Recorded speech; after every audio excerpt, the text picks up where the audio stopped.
Hello, Urban Banshee here, and today I'm doing something a little different. I didn't draw anything for this, but I did read a whole lot. I grew up reading Berenstain Bears, the original ones, from the 80s and the 90s. For those who don't know, Berenstain Bears was a picture book series about life lessons featuring bears instead of humans. The lessons weren't perfect, but there was a sincerity and a charm to them. I'll defend something that isn't perfect if there is heart in it, and yes, a little of my favor may be due to nostalgia. But sometimes it's best to let an idea go, or let a series die. Berenstain Bears continues on to this day with different writers since the original creators have passed. But let's stay in the past. Back when they wrote chapter books featuring their characters for a slightly older audience. I read all 33 books of the main series. And my main takeaway is that this was a wild ride of quality differences. A couple of the books are legitimately good, as in I fully enjoyed it as an adult reading it. But then there are a ton of mid-books, and then some genuinely bad ones. I'll be reviewing them in batches because I am not ready for a 6-hour video to go up on my channel. It was impossible to find out the real order these books were published, so I'm just going to go by the order on Goodreads. These books are also hard to get a hold of and are expensive, so thanks to my library for allowing me to read these without going broke.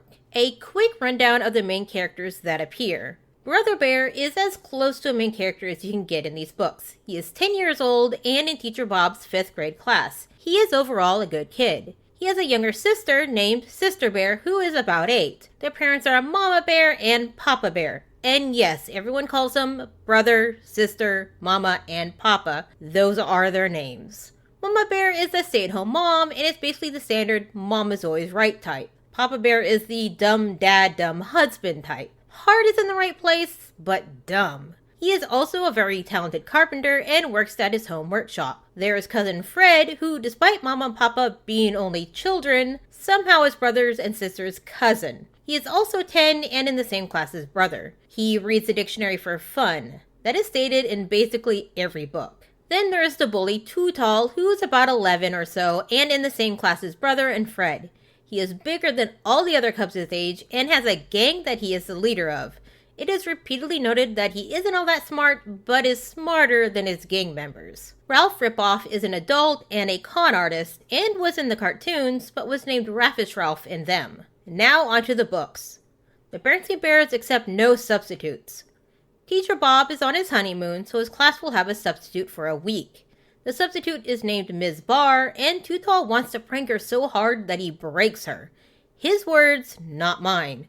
He gets all the boys on board, including Brother, who thinks that it can't be that bad. The pranks are a paper airplane, the boys crossing their legs all at once, dropping their pencils all at once, coughing while Ms. Barr is talking, and another paper airplane. All this gets on Ms. Barr's nerves, but she's trying to be a good teacher. A girl, Bertha Broom, tries to warn the boys that they shouldn't upset Ms. Barr, and it is mentioned throughout the book that there is a secret that Bertha knows that would change the boys' opinion on upsetting her. Brother comes up with the idea of putting a big frog on her desk, and Too Tall wants to go further by having all the boys make frog calls as well. Both Fred and Brother are conflicted. They enjoy being on Too Tall's good side, but they don't want to hurt the substitute's feelings that much. The next pranks are spitballs being shot at the substitute, and yuck, that for me would be them going too far. Everything else is just annoying, but spitballs are gross. Brother puts the frog on the desk while her back is turned and a spitball is shot at the frog, causing it to jump on Ms. Barr. Brother goes home feeling awful. He doesn't want to tell his parents, but he also can't hide his feelings. Mama asks what is wrong and he immediately comes clean. Mama is calm about it, but does tell Papa, who explodes, saying that this is the worst thing he has ever heard and Brother's going to be grounded for a year. Mama talks him down, reminding him of the prank he had played as a cub.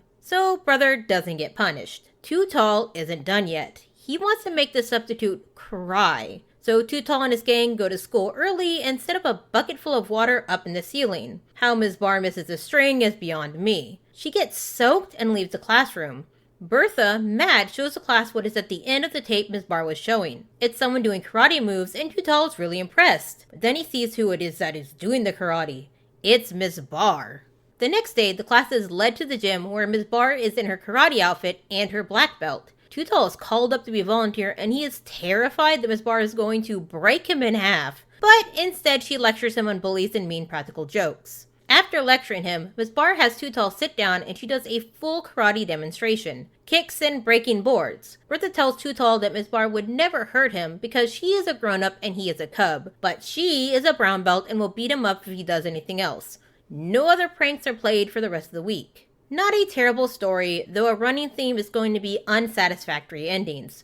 Trust me, this is one of the better ones too. Brother was way too eager to get on Too Tall's side.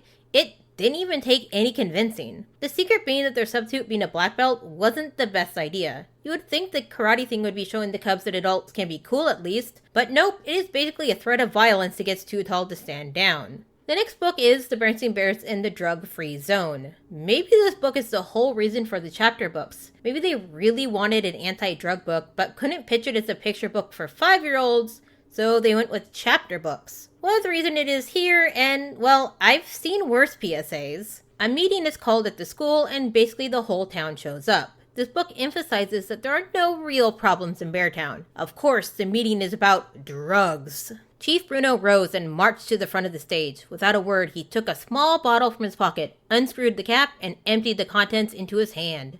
Then he held up something small and red. "Do any of you cubs know what this is?" he asked. "Candy," said a little cub. "A vitamin pill," guessed another. "Some kind of medicine?" With a dramatic sweep of his arm, the chief pointed to the cub who had spoken last. He looked seriously from one side of the audience to the other before speaking again. "Yes," he said, "it's some kind of bad medicine. What I'm holding here, friends, are drugs. Illegal drugs." Very Dare-esque of the police. Is it silly? Yes. Is this what anti-drug meetings were like in the 90s? Also yes. The school janitor had noticed a lock on a locker that should have been emptied, so he opened it and there were these happy pills in them. The solution from the mayor and the police is to put up signs and declare the school a drug-free zone. The book at least acknowledges that drug-free zones won't really work. The Bear family is walking home and talking about the meeting. Papa goes on about how no cub of his is going to ever do drugs, and his dad, Gramps, mentions how they once found Papa when he was younger doing Johnny Smokers out behind the barn, which is apparently some kind of a hallucinogen, and Papa fondly reminisces about doing drugs a little, which might actually be the best PSA. Just have them look at Papa and go, "Oh, wow, drugs do make you stupid." Nearby, a strange bear in a trench coat with a crooked grin and an ugly scar picks up a room for rent sign and rents out a room. The next morning, brother and sister see the stranger, and sister immediately sees this guy and goes, "Drug dealer." When talking to brother and Fred, they tell her that there is no evidence it was him, and besides, there's no way a dude looking like him could sneak into the school unnoticed. They conclude Too Tall and his gang must be the ones dealing while at school, and they decide this is a matter for the bear detectives, which is what they call themselves when they investigate a mystery. They cross paths with Ralph Ripoff being shooed off by the police and not allowed to scam bears with his rigged car game. Of course, they wonder if the known con artist Ralph is dealing drugs. That's when Scuzz, one of Too Tall's lackeys, comes crashing into the police car with a stolen bike. Yes, the police car, because there are like 2 cops in Beartown and a single police car. Scuzz is taken away in an ambulance, and Brother notices a bag of pills on the ground. Brother stared at the bag in his hand.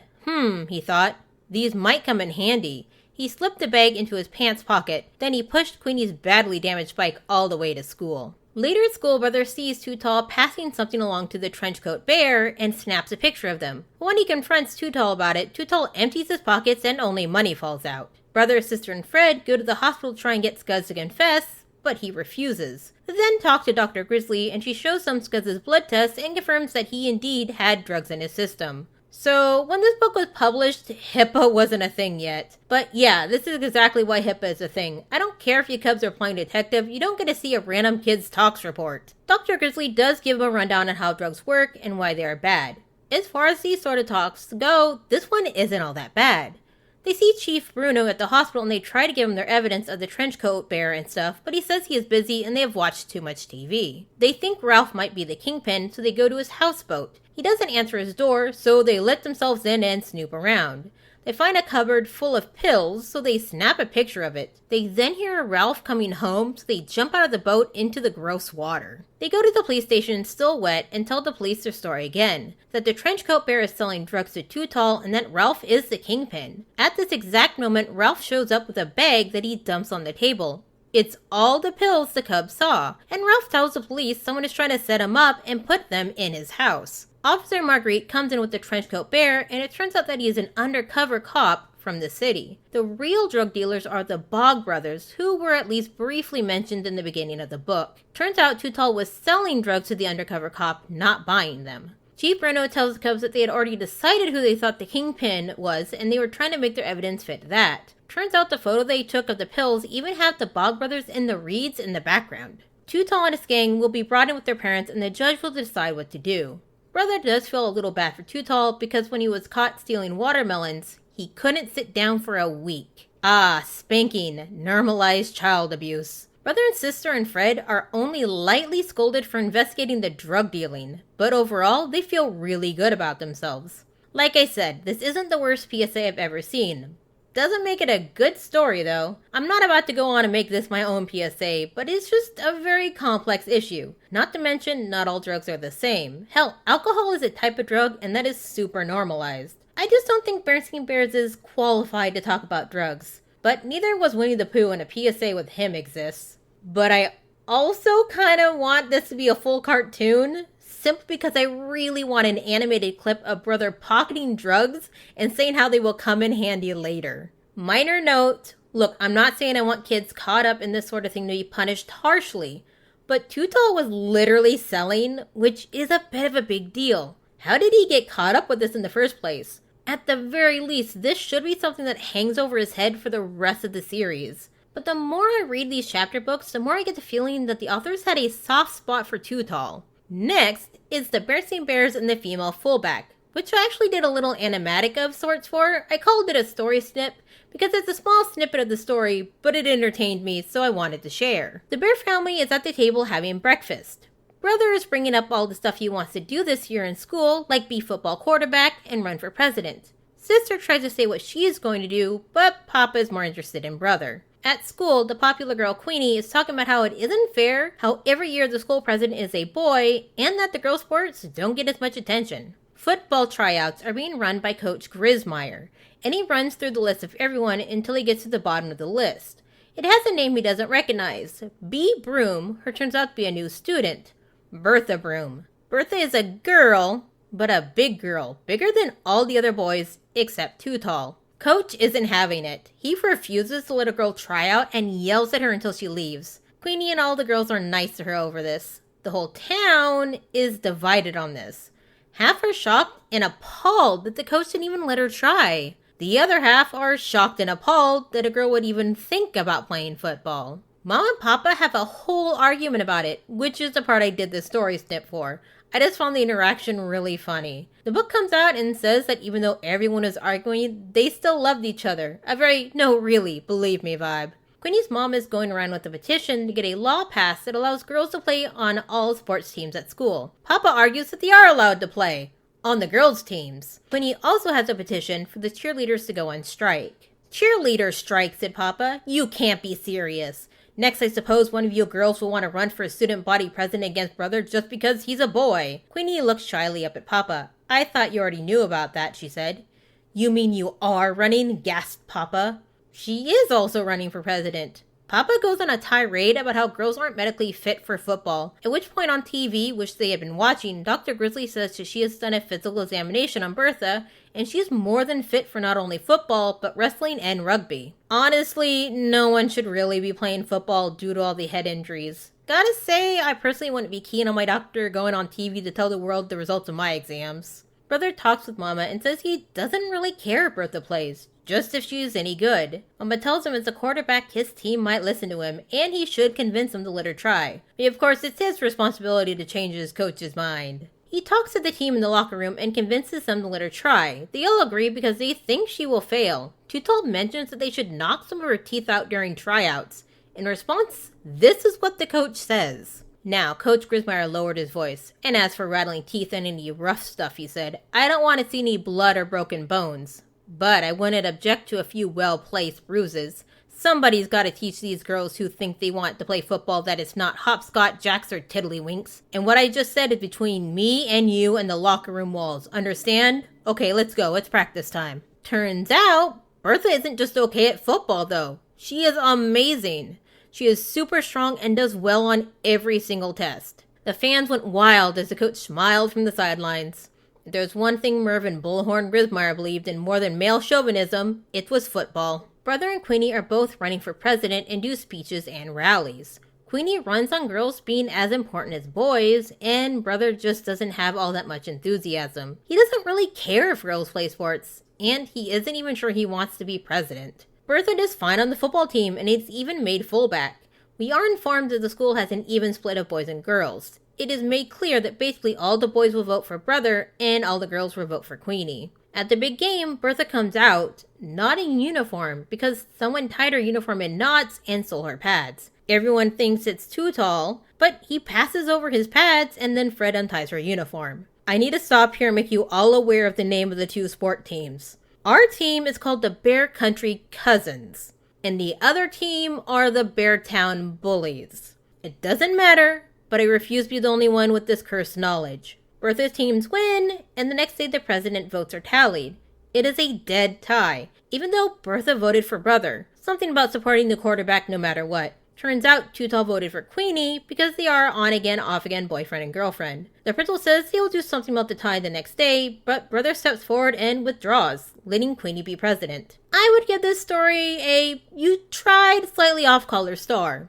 There is a sincerity that makes me more forgiving than I might otherwise be. It's very girls are just as strong as boys 90s tropey story. My biggest gripe is that it wasn't enough that Bertha could play football, she needed to be the best to justify her being allowed to play. Also, a little lame that Queenie was way more invested in being president and more enthusiastic, but that it didn't matter. It was still a tie. Girls and boys are so equal that Brother had to let her be president. Queenie isn't bitter about that and accepts the win. The Berenstain Bears and the nerdy nephew, it's basically we needed to introduce a new character, so we made a whole book for it, even though nothing interesting happens. Every time a new cub comes to school, we get a book about it, and this was the most pointless. Actual Factual, yes that is his real name, is Bear Country's leading scientist and head of the famous Bearsonian Institution. Well, his nephew is coming to town, and he calls up the Bear family to ask sister and brother to introduce him and show him around. Of course they agree. The nephew is named Ferdy, and he looks like a little version of his uncle. He immediately snubs brother, sister, and Fred when they come by to walk him to school. Ferdy has been homeschooled his whole life by his top scientist parents, who he is sure are better than any teacher the school could have. He is rude constantly and tells him his IQ is off the charts. At school, he upsets Too Tall, and then Queenie calls him cute, which upsets Too Tall further. When Ferdy points to the school trophies and asks what they are, and is told sports trophies, he insults sports as a whole as the opiate of the mindless. He tries to correct teacher Bob and then calls him stupid under his breath. So when I say he is an unlikable little jerk, trust me, he upsets everyone. Ferdy hangs out with Queenie at recess, which causes Too Tall to angrily shove him. This does not faze Ferdy, who continues to be a rude snob. Back home, brother and sister tell Mom and Papa about how rude Ferdy is. They tell them that being rude is a defense mechanism, that Ferdy is pushing others away before they can push him away. Look, I'm not saying that defense mechanisms like that don't exist, and granted, he is a child. But sometimes people are just assholes, and it's not always your job to coddle them. I'm not saying be an asshole back, I'm just saying for some reason we give a whole lot of grace to the entitled asshole, but expect everyone else to be the bigger person. But that's my own pet peeve. Ferdy helps Queenie that night with homework, over the phone, and is now convinced that he is on the path to dating her. In class, he gives a report that everyone loves. It's kind of said that he genuinely is enjoying talking about his report, so he doesn't seem as obnoxious, so the class doesn't dislike him as much. At recess, Too Tall uses dodgeball as an excuse to pelt Ferdy with balls. What upsets Ferdy the most, though, is that Queenie's laughing at this. In fact, he is so upset he ditches school. Mom and Papa go searching for Ferdy, and Ferdy instead ends up rescuing Papa when he runs into quicksand. The whole town finds out Ferdy saved Papa, and that makes him more popular. Brother confides in Ferdy that because Too Tall is suspended for the dodgeball thing, that they are going to lose at football. Ferdy is able to convince the school to revoke Too Tall's suspension, and he tells the coach an idea for a certain play to help them win that he came up with after reading the rulebook. They end up winning, and even Too Tall is happy with Ferdy. Honestly, one of the more boring stories. Part of my problem is I didn't care for Ferdy. Dislike is too strong of a term because that would imply I care at all. But Ferdy stays stuck up for the whole series. He doesn't show up a lot in future books, thankfully. Except for the PSA bit, I'd just say so far the series was just okay. Not bad, but nothing I would recommend someone on purpose. The names aren't the best, some they kind of were already stuck with, like brother and sister. They changed only one name, funnily enough, and that was Raffish Ralph to Ralph Ripoff. And their town being called Beartown is boring. Though I question naming your kid Scuzz. The other two members of the gang are Smirk and Vinny. As the series goes on, the naming gets bad. I'll stop here today at just the first 4 books, out of 33. Yeah, I'll be back with more. Trust me, some of these get wild. Tell me in the comments, does anyone else remember these chapter books? How bad do you think the bear puns will get? What was your favorite Berenstain Bear book? Until next time, I'm gonna book it out of here.